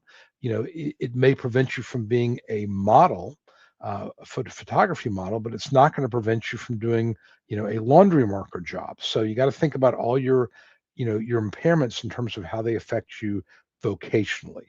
That's really what you want to focus on. And then again, just go over with your attorney the questions that you're likely to get and practice answering them. Don't ramble. I think that keep in mind when the judge is talking, you stop talking. So if the judge interrupts you, just stop. I mentioned I had a hearing today. Judge kept interrupting my client, and she did a pretty good job of just stopping when the judge would do that. A couple of times she's in the middle of a sentence and they talked over each other. You don't want to do that. My attitude is when the judge opens his or her mouth, I stop talking. It's just, phone hearings in particular, you lose some of the, kind of the give and take you would have in person, where you can sort of see a person starting to talk and you might stop, but you can't do that in a phone hearing. You have to just be listening very, very carefully. Those are some of the things that I would tell you. Know your medications and know the side effects of those medications. Have a list in front of you, have your elevator speech in front of you, list all the body parts, the medical issues, have it in front of you so you cover all that. I think that it's just, and be yourself. You're not on trial for anything. You've done nothing wrong. And I guess the final thing I would tell you is go in with the attitude that you're reluctant. You hate to be here. You don't want to be pursuing disability. You'll go back to work as soon as you can. Don't go in with the attitude of entitlement. Like, I know I'm disabled, judge, pay me. Those are some tips I would give you. Again, I've got a lot more on the YouTube channel. I would encourage you to go take a look. But those are some things I would tell you. Jody Maxwell says, when the disability says the average time to wait for a hearing is 9 months, that seems a little long to me. Does it start counting from the day you ask for a hearing when you're scheduled? No, from the time you ask for a hearing. When you're scheduled, I think you get a advance notice about 70 days prior to the actual hearing, so a couple of months. But the 9 months, 8, 9 months to get a hearing is from the time you apply. Most of the time, but it's not written in stone, so it could be slower. John Wilson was thinking. I think he meant thinking. 54, my hearing was on the 13th. 55 in April. Would they try to use my age? Would try to move you up to the grid? I've not seen that where a judge has delayed issuing the decision to get somebody to the next age category. More likely, if the judge wanted to do that, he would hold a supplemental hearing. And then, ask your lawyer, because if they do a supplemental hearing, it's going to be in September, October. Ask your lawyer and would you consent to a changed onset date? But other than that, I think you'll get a decision based on, the medical evidence as of your age 53, 54, and so forth.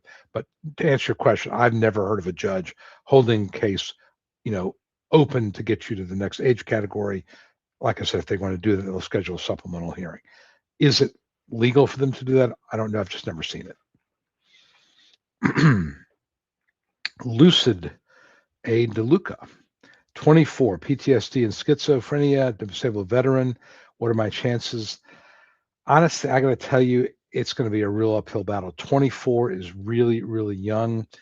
Schizophrenia is a mental illness, obviously, that can limit your ability to take care of daily activities. If there's hallucinations, if there's problems managing time, you would need really strong psychiatric support. Not impossible, but really uphill.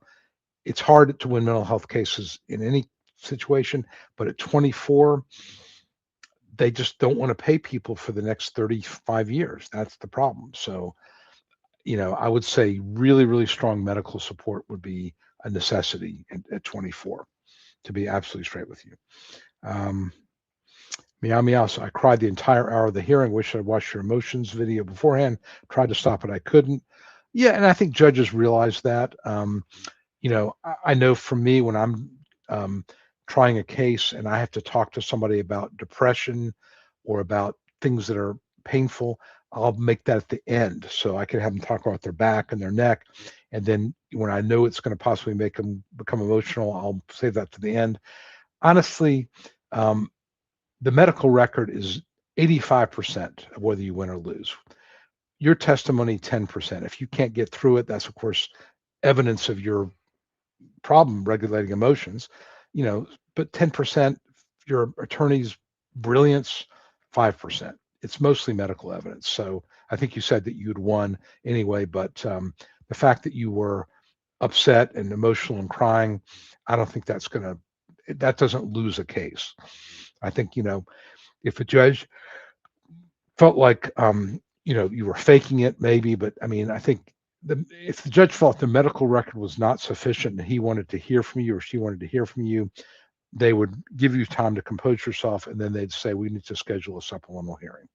So judges aren't looking, they're not going to deny you because you cried, is what I'm getting at. How effective is Good Rule? It's 202.06. I use it all the time. I don't think there's a 220. Maybe before I say that, let's take a look. That's in the light grid. I think it's 202. Yeah, 202. I think that 202.06 is very, very effective. It basically says a person who is 55 years or older, limited to light work, which again is 20 pounds, lifting occasionally, standing and walking 6 hours a day. It's a lot of jobs. Even if you could do that, you're disabled. assuming no transferable skills. So I raise it in almost every case of clients with physical impairments over 55 who've done any kind of skilled work. And it works a lot of times. Now, interestingly, judges will approve the case. They may use a functional capacity theory, but they will also say, in the alternative, the grid 202.06 applies anyway, making the case even more clear that it should be approved. But that's a very, very effective, good grid rule to use. And it would be a real pity if they got rid of it, because I win a lot of cases with it. Okay, so Lucid, the 24-year-old's got an attorney. You have your ALJ meeting hearing. Okay. And again, hopefully your attorney has prepared you. I wish you the best. It is definitely a uphill battle, but hopefully you've got enough evidence there to win. Melinda Orr says, I have a large annular tear. It's in the back at L4-5, along with stenosis, disc bulges, upcoming hearing, very nervous. Any suggestions? My advocate said the evidence is there. You got to rely on what your advocate says. There's objective evidence that would support an allegation of pain. Your age is going to be a factor. The functional limitations you have will be a factor. Is the disc bulge pressing on a nerve? There's details I don't have, but your advocate says there's enough, then I think that person would have more knowledge than me. But there's objective evidence, which is a good start. If you're over 50 or 55, you got the grids. You could certainly make an argument there too. Scott Walker has been on SSDI for 8 years. I scheduled a functional capacity evaluation to show the judge my condition has not improved. My insurance wouldn't cover this. It's $800. So are you being reviewed? Is that why you're trying to do this? Because why do if there's no review, why would you be in front of a judge if you've been on it? So maybe they're reviewing you. And $800 is a lot of money for a functional capacity evaluation, but it might be what you need to slam the door and to get rid of any question about your functional capacity. So you roll the dice a little bit. Do you come up with $800 some way somewhere and get that functional capacity exam and evaluation, which you don't know what it's going to come back with either, remember. But assuming it comes back in your favor, that's going to really make it very, very strong on the CDR. But if you don't have one, do you have enough other evidence? Is there a recent MRI? Do you have treating doctors who can support you? Those are some of the questions I would ask. But yeah, this is an issue. Insurance won't pay for it, and you really need it. R. Wiley, sent my appeal and asked my congressman to get involved, flag for expedited. Yes, it does speed it up. Absolutely speeds it up. Absolutely speeds it up. Okay, so we're coming up on about 15 minutes to go. Just so you all know, I'm going to kind of zoom through stuff. The 4734 you're looking at, I'm looking, let me look at another one, SSA 4734.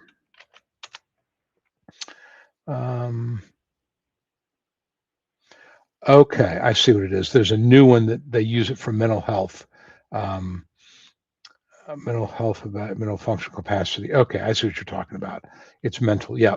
Okay, they used to use that number for another one. I just clicked on the wrong button. So, okay, this is a mental FCE form, functional capacity form, and it talks about all these things. And again, I'll just since I showed it last time, I'll show it again real quick.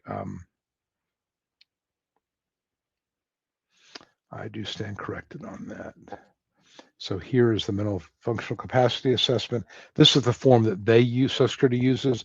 And what your question was, if you have, all these things show moderate or marked, and only one shows no evidence or not significantly limited, is that going to hurt you? I still come back to, you want to make it believable.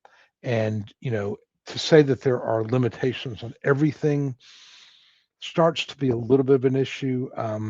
Now, again, if everything is limited, everything's limited, But I mean, like, for example, here, the ability to ask simple questions or request assistance, that's hard to say that's, there's any limitation. I mean, most people can do that. Again, you got to go with your gut on this. My feeling is I want my forms to be believable. And when everything is shown, there's check mark on everything, I think you run that risk. I would, again, run it by your lawyer, but that's just my take. That's just my take. That you want to have some things showing somewhat normal so that it comes across as believable. Scott Walker, can a regular GP do an evaluation? I got my pain doctor wrote a letter, judge acted. Actually, I think that specialists are stronger than a GP because they are specialists. But I would get both if you can. Your GP probably knows you better, but do they have specialized training to talk about pain, and maybe they manage your prescriptions? They can talk about medication side effects, things like that. I would try to get both. But I think a specialist is probably more compelling, at least to me it is. I hate they changed the training provider route. You mean you both. There are SS doctors that everything they can to deny benefits. A lot of them they work in the world of insurance. They do work for insurance companies, and their job is to help insurance companies deny claims. So that's their mentality, and I think judges know that. But yeah, it's treating sources. I think most judges still give. They were not going to say it that way, but they still give credit to treating sources. I think good judges do, at least, because they realize that they're more credible and more believable. Okay, Charles. Yes, Jen has moved on. I will make a note. In fact, I'm going to do that right now because I've been monitoring Jen's email, but it should have been gone to the main box. But let me make sure we get followed up. Charles and Christy, who is my new paralegal. I'll make sure we follow up with you tomorrow. We didn't have too much of a hiccup when Jen left, but again, there's always going to be some gaps during training and so forth. But I will check on this myself, and either Christy or I will get a hold of you tomorrow. But thank you for stopping by and letting me know. I'm getting ready to go to court, says Scott, and to keep your SSDI review. What other than a functional evaluation report will work in your favor? A letter from your doctor, MRI reports, objective tests, maybe statements from third parties that have observed you. I think those things would all be helpful. Your doctor can do a functional capacity form, like the one I just showed you, or go on that how to get on, get one of those. Your doctor can fill it out. You don't need a formal physical therapy functional capacity evaluation. Your doctor can fill out a form for you as well, but those things would be helpful, I think. I reapplied for SSDI with a lawyer this time on Thursday, and today it's on step 2. Is that a good sign? It's not a good or bad sign. It just means it's being processed, which is good, but it doesn't mean you're more or less likely to get approved or denied.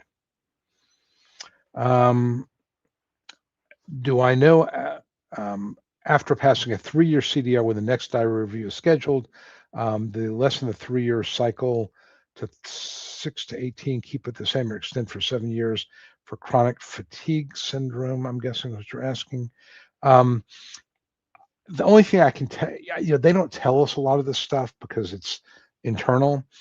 My experience has been that people over 50 are reviewed less likely than people under 50. People over 55, even less. People over 60, even less. That being said, some reviews are random. I think everybody who gets approved should assume they will be reviewed at some point. Keep going to the doctor.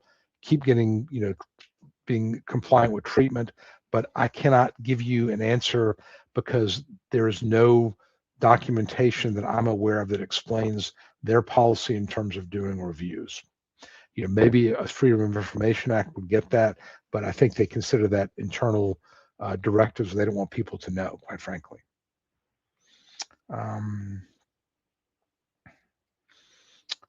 Just calling them a few months after passing and asking for a diary review.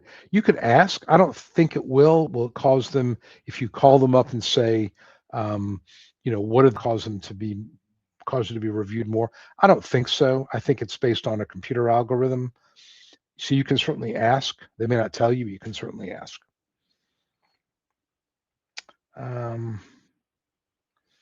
Why did they tell me, Randy says they did not need a function report for low vision, Blindness is kind of an unusual category in the disability world, that it's based on your, the testing of your visual acuity.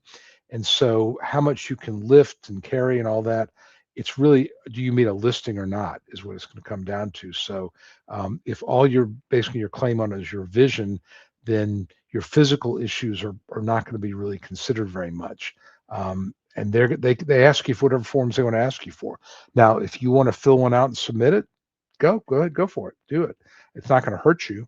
But I think, vision is going to be based on the visual acuity test and your ophthalmologist report more so than other things. And to kind of expand on Randy's question, Social Security adjudicators have the leeway to decide what forms to send you. Some may send you a pain questionnaire, some may not. Some may send a third-party questionnaire, others may not. They will send what they want to send, but again, if you want to fill in a form that you find on the internet, that supports your case, go for it. That becomes part of your record. Okay, so Fan Cave Collective got your attendance record from your last job in the record. Great, that's very smart. Wish more people would do it. I think it's very helpful.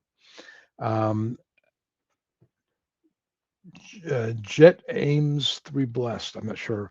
But anyway, I've schizophrenia, anxiety, depression, and plantar fasciitis. I'm on stage 3 in recon. Should I submit my own medical records because my primary failed to respond? Yes to DDS. Yes. Get those records in. Absolutely. Absolutely get those records in.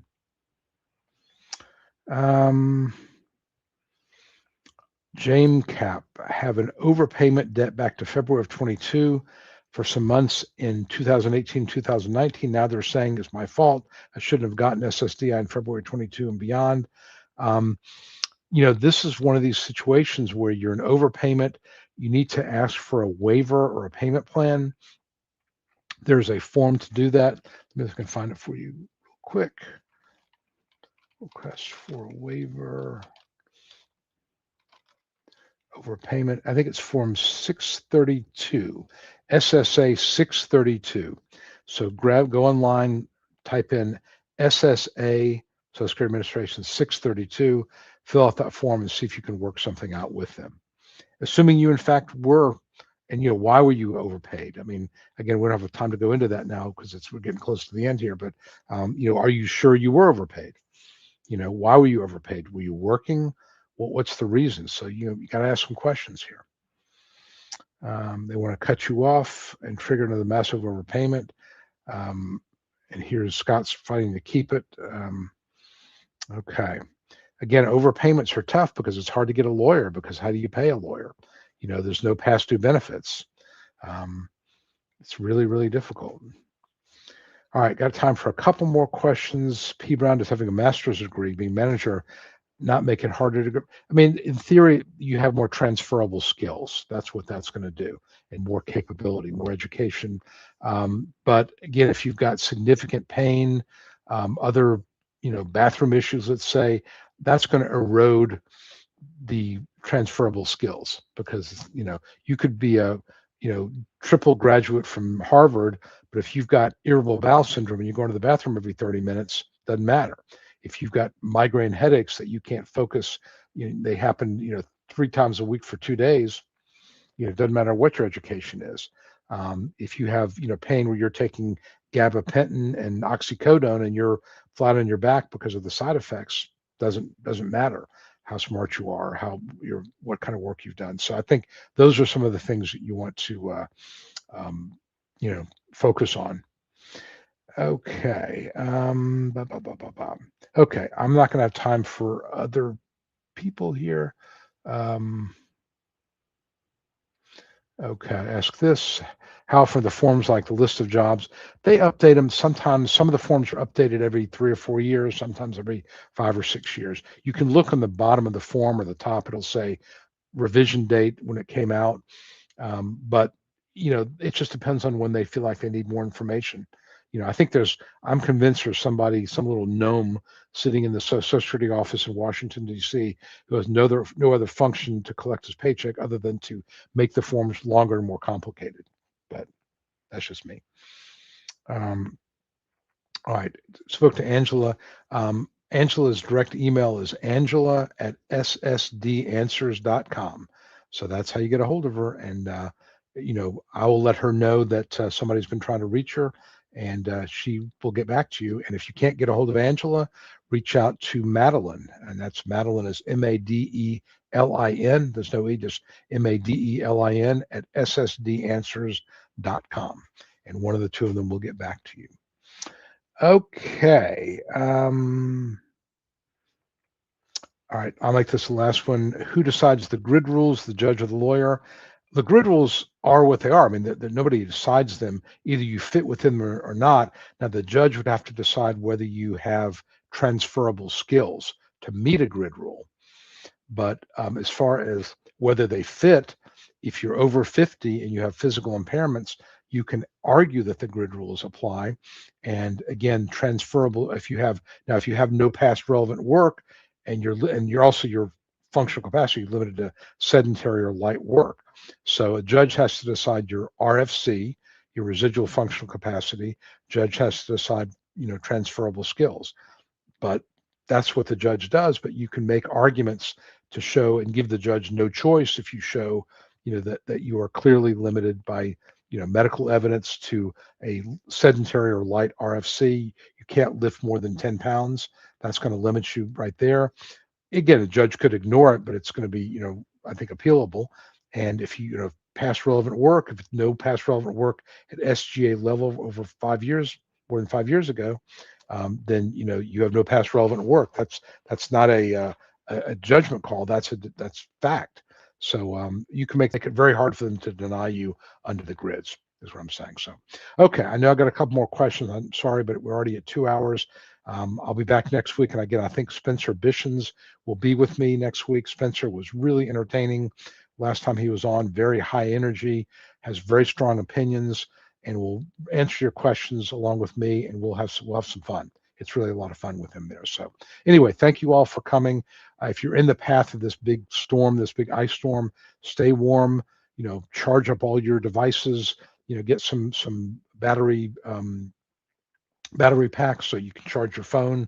You can get out. You have access to the world. If you have fireplaces, get some firewood because ice can stop things for a couple of days. Go to the grocery store, make sure you have water and some tuna fish, something to eat, some protein bars. Hopefully we'll all get through this, but I wish you all safety, because it's gonna be kind of crazy. So I'm hopefully that won't be as bad as they say it could be, but who knows. So anyway, hope everybody has a good evening. Stay safe, stay warm. I'll see you all next Wednesday evening, 8:30. See you then. Bye.